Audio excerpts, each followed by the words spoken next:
Bengali audiobook presents Malgudi Days. Written by R.K. Narayan. Read by Anindita Bhattacharya.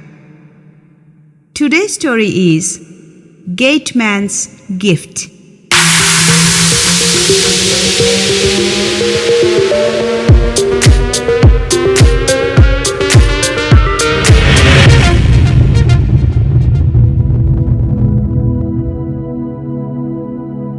When a dozen persons question openly or slyly a man's sanity, he begins to entertain serious doubts himself. This is what happened to ex-gateman Govind Singh. And you could not blame the public either. What could you do with a man who carried about in his hand a registered postal envelope and asked, "Please tell me what there is inside?" The obvious answer was, "Open it and see." He seemed horrified at this suggestion. "Oh, no, can't do it," he declared, and moved off to another friend and acquaintance. Everywhere the suggestion was the same, till he thought everyone had turned mad. And then somebody said, "If you don't like to open it and yet want to know what is inside, you must take it to the X-ray Institute." This was suggested by an ex-compounder who lived in the next street. "What is it?" asked Govind Singh. It was explained to him. Where is it?" He was directed to the City X-ray Institute. But before saying anything further about his progress, it would be useful to go back to an earlier chapter in his history. After war service in the 1914-18, he came to be recommended for a gatekeeper's post at England Yards. He liked the job very much. He was given a khaki uniform, a resplendent band across his shoulder, and a short stick. He gripped the stick and sat down on a stool at the entrance to the office. And when his chief's car pulled up at the gate, he stood at attention and gave a military salute. The office consisted of a staff numbering over 100, and as they trooped in and out every day, he kept an eye on them. At the end of the day, he awaited the footsteps of the general manager coming down the stairs, and rose stiffly and stood at attention. And after he left, the hundreds of staff poured out. The doors were shut. Singh carried his tool in, placed it under the staircase, and placed his stick across it. Then he came out, and the major door was locked and sealed. In this way, he had spent 25 years of service, and then he begged to be pensioned off. He would not have thought of retirement yet, but for the fact that he found his sight and hearing playing tricks on him. He could not catch the manager's footsteps on the stairs, and it was hard to recognize him even at 10 years. He was ushered into the presence of the chief, who looked up for a moment from his papers and muttered, "We are very pleased with your work for us, and the company will give you a pension of 12 rupees for life." Singh clicked his heels, saluted, turned on his heel, and went out of the room, his heart brimming with gratitude and pride. This was the second occasion when the great man had spoken to him. The first being on the first day of his service. As he had stood at his post, the chief, entering the office just then, looked up for a moment and asked, "Who are you?" "I am the new gatekeeper, master," he had answered. And he spoke again only on this day. Though so little was said, Singh felt electrified on both occasions by the words of his master. In Singh's eyes, the chief had acquired a sort of godhood, and it would be quite adequate if a god spoke to one only once or twice in a lifetime. In moments of contemplation, Singh's mind dwelt on the words of his master and on his personality. His life moved on smoothly. The pension, together with what his wife earned by washing and sweeping in a couple of houses, was quite sufficient for him. He ate his food, went out and met a few friends, slept, and spent some evenings sitting at a cigarette shop which his cousin owned. This tenor of life was disturbed on the first of every month when he donned his old khaki suit, walked to his old office and salaamed the accountant at the counter and received his pension. Sometimes, if it was closing, he waited on the roadside for the general manager to come down and saluted him as he got into his car. There was a lot of time all around him, an immense sea of leisure. At this state, he made a new discovery about himself, that he could make fascinating models out of clay and wood dust. The discovery came suddenly, when one day a child in the neighborhood brought to him its little doll for repair. He not only repaired it, but made a new thing of it. This discovery pleased him so much that he very soon became absorbed in it. His backyard gave him a plentiful supply of pliant clay, and the carpenter's shop next to his cousin's cigarette shop, sawdust. He purchased paint for a few annas, and lo, he found his hours gliding. He sat there in the front part of his home, bent over his clay, and brought into existence a miniature universe. All the colors of life were there, all the forms and creatures, but of the size of his middle finger. Whole villages and towns were there. All the persons he had seen passing before his office when he was sentry there. That beggar woman coming at midday, and that cucumber vendor. He had the eye of a cartoonist for human faces. Everything went down into clay. It was a wonderful miniature reflection of the world, and he mounted them neatly on thin wooden slices, which enhanced their attractiveness. He kept these at his cousin's shop, and they attracted huge crowds every day and sold very briskly.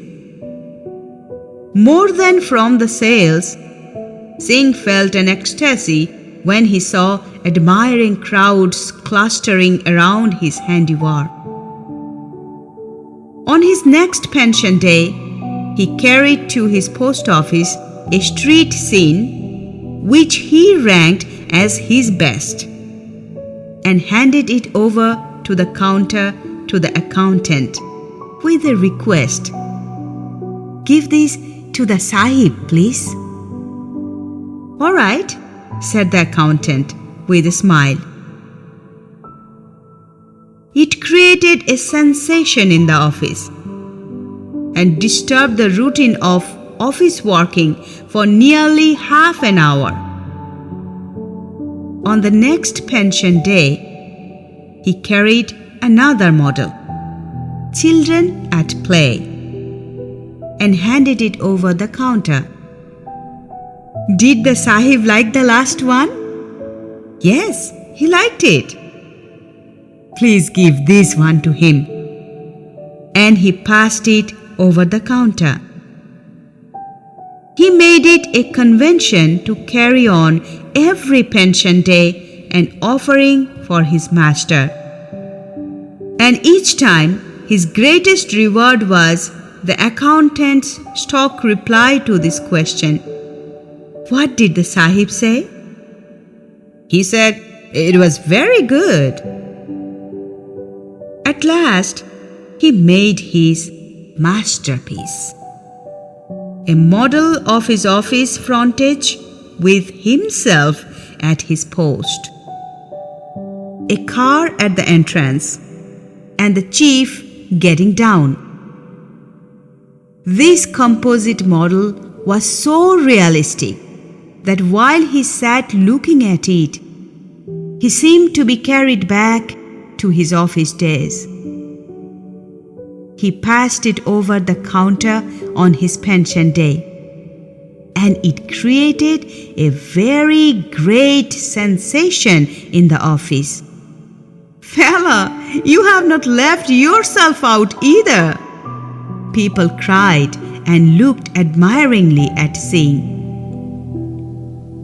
A sudden fear seized Singh, and he asked, "The master won't be angry, I hope?" No. Why should he be?" said the accountant. And Singh received his pension and went home. A week later, when he was sitting on the pile kneading clay, the postman came and said, "A registered letter for you." For me? Any letter would have upset Singh. He had received less than 3 letters in his lifetime, and each time it was a torture for him till the contents were read out. Now a registered letter. This was his first registered letter. Only lawyers send registered letters, isn't it so? Usually, said the postman. Please take it back. I don't want it, said Singh. Shall I say refused? asked the postman. No, said Singh. Just take it back and say you have not found me. That I can do, said the postman, looking serious. Singh seemed to have no option but to scrawl his signature and receive the packet. He sat gloomily gazing at the floor. His wife, who had gone out and just returned, saw him in this condition and asked, "What is it?" His voice choked as he replied, "It has come." He flung at her the registered letter. "What is it?" she asked. He said, "How should I know? Perhaps our ruin." He broke down. His wife watched him for a moment, went in to attend to some domestic duty and returned. Still found him in the same condition and asked, "Why not open it and see? Ask someone to read it?" He threw up his arms in horror. "Oh man, you don't know what you are saying. It cannot be opened. They have perhaps written that my pension is stopped, and God knows what else the Sahib has said." Why not go to the office and find out from them? "Not I. I will never show my face there again," replied Singh.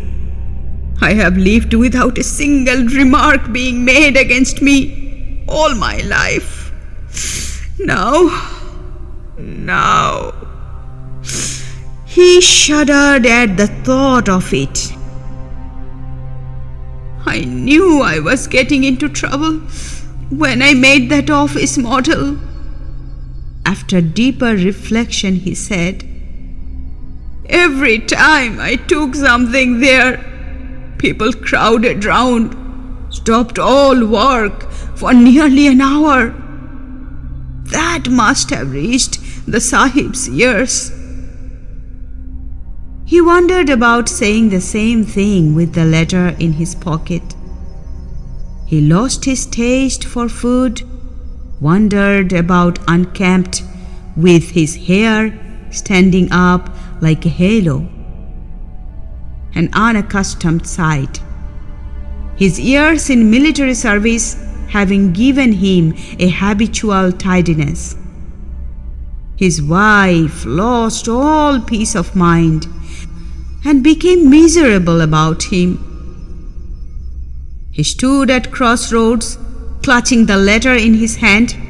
He kept asking everyone he came across, "Tell me, what is there in this?" But he would not brook the suggestion to open it and see its contents. So forthwith, Singh found his way to the City X-ray Institute at Race Course Road. As he entered the gate, he observed dozens of cars parked along the drive and a Gurkha watchman at the gate.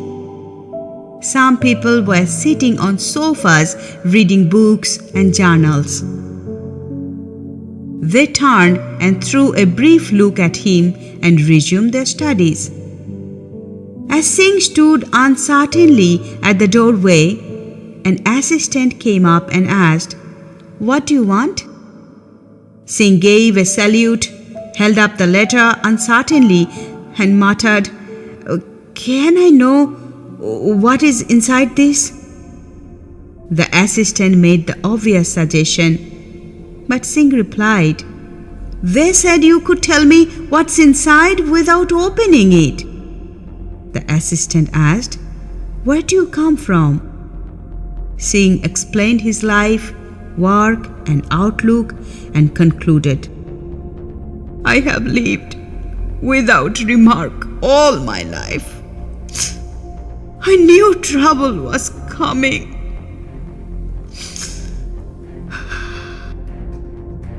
There were tears on his cheeks.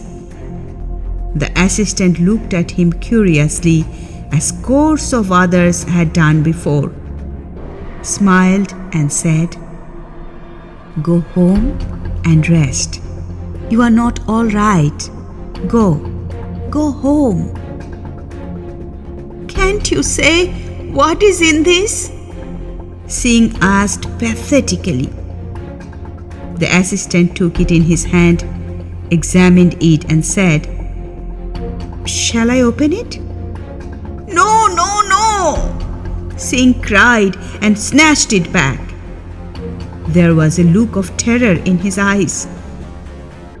The assembly looked up from their pages and watched him with mild amusement in their eyes.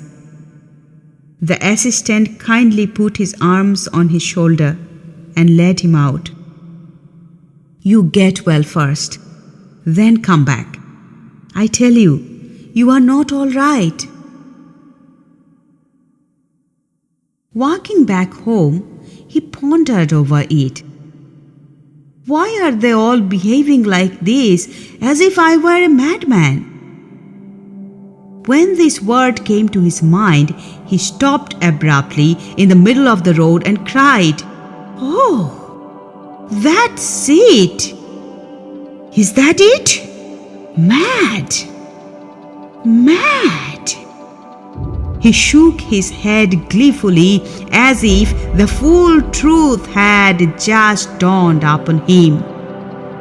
He now understood the looks that people threw at him. "Oh! Oh!"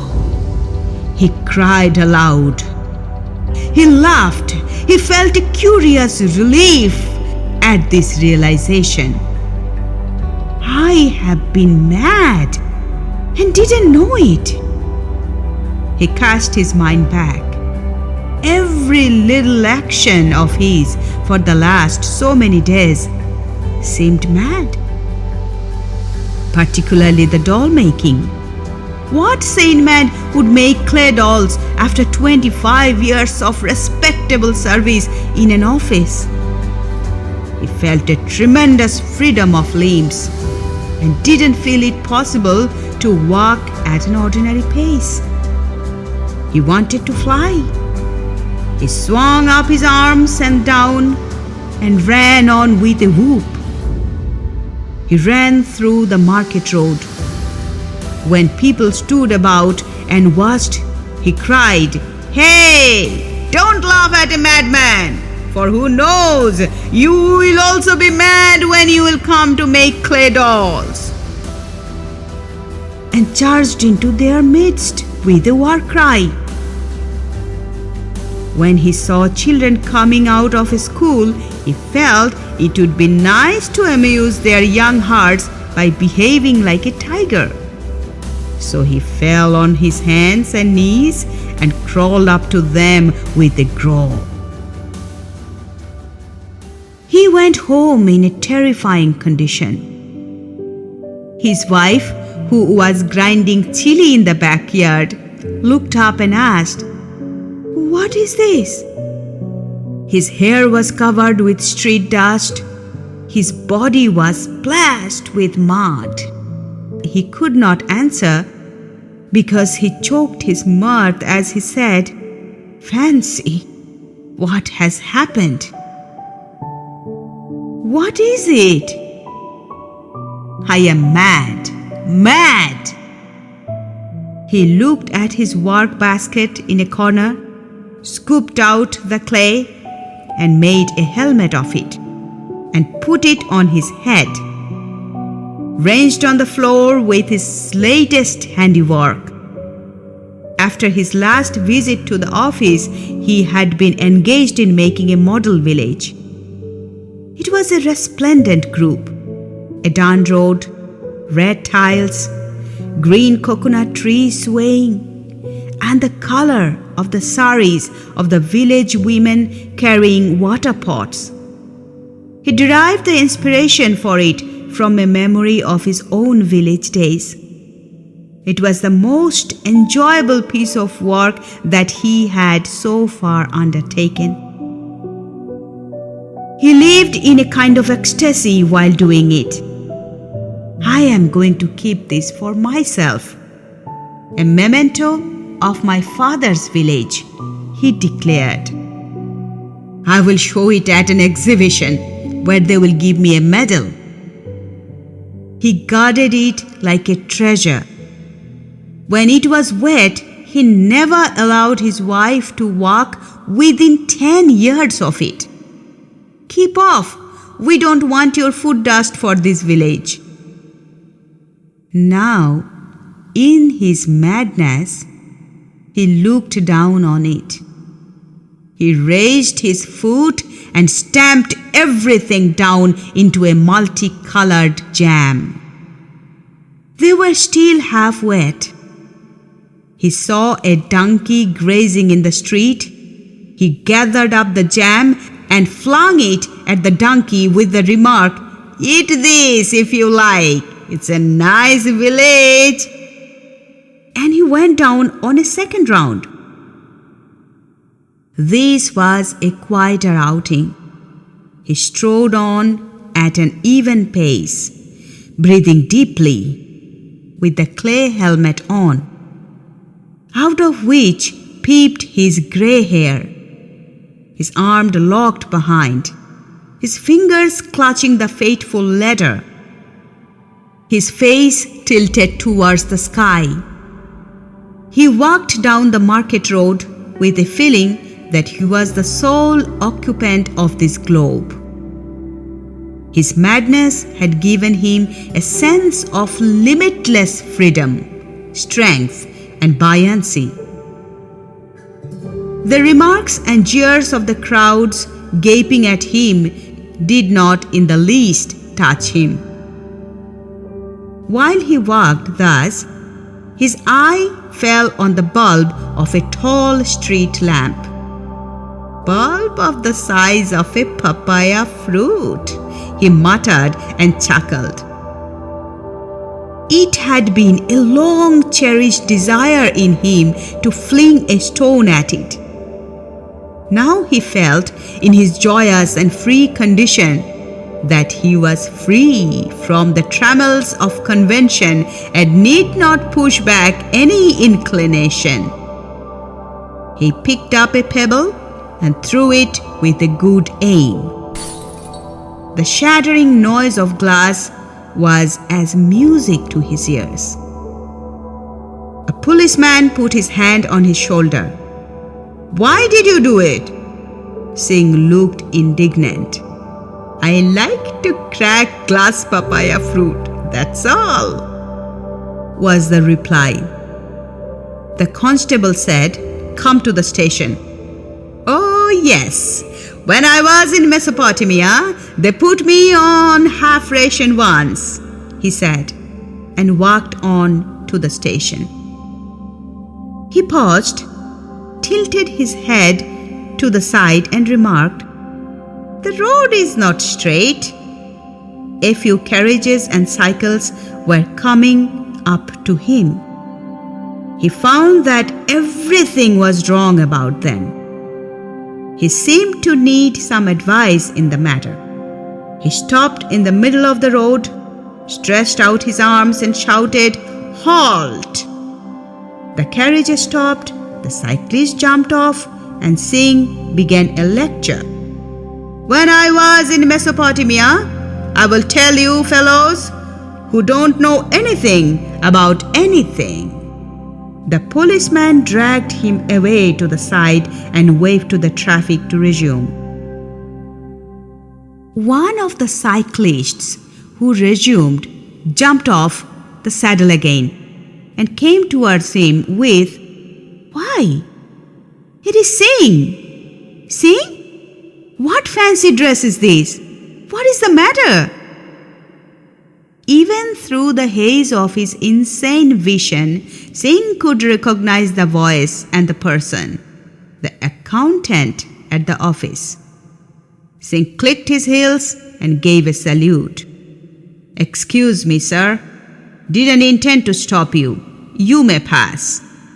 He pointed the way generously, and the accountant saw the letter in his hand.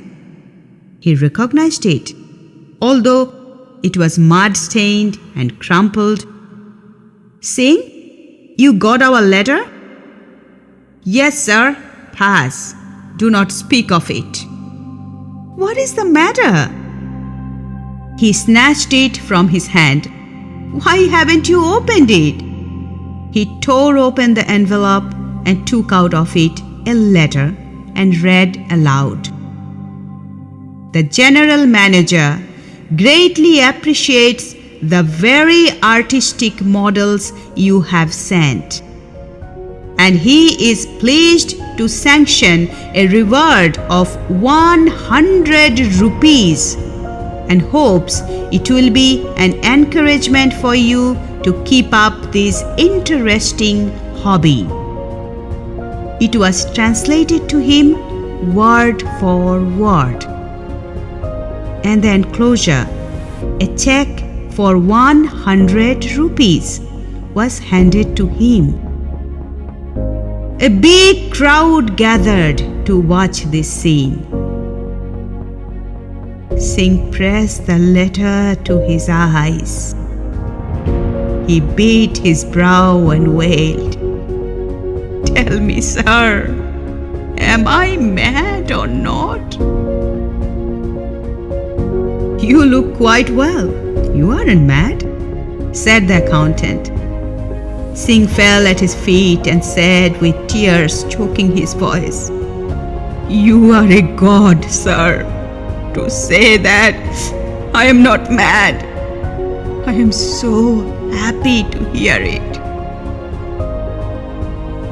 On the next pension day, he turned up spruce as ever as the office counter.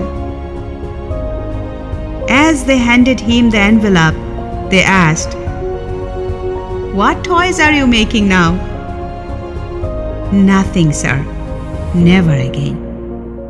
It is no occupation for a sane man," he said, received his pension, and walked stiffly out of the office.